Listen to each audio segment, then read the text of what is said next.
जाऊं आणि तुम्हा देव घडून दर्शन केल्या कोणी मागच्या घाला आणि साथे पुढा या डोगू में या हातो देवे गोडे बोली के हेलो देव में साथे पुढा या डोगू में या हातो देवे गोडे बोली के हेलो देव में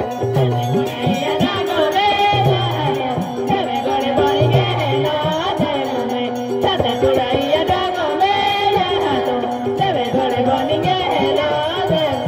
साथे पुढा या डोगू में या हातो देवे गोडे बोली के हेलो देव में साथे पुढा या डोगू में या हातो देवे गोडे बोली के हेलो देव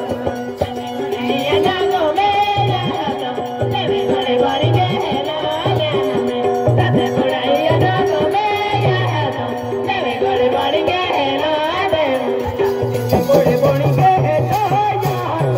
देवे धीरे धीरे बोले लो देवे गोडे बोली के हेलो या हातो देवे धीरे धीरे बोले लो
Yeah.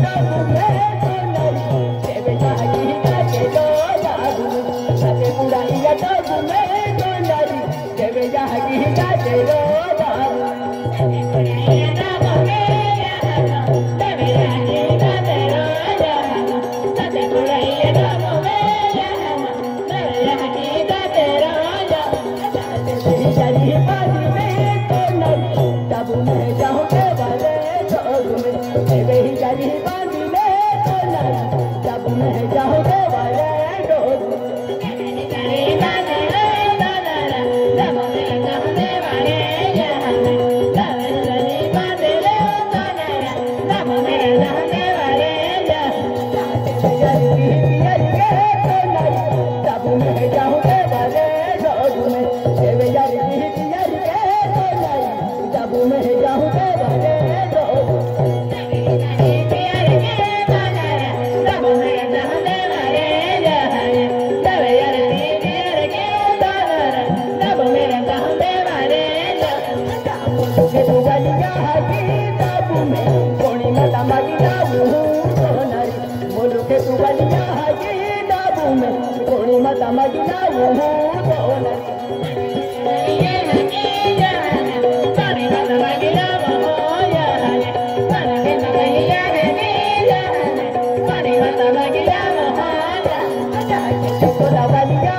देवे या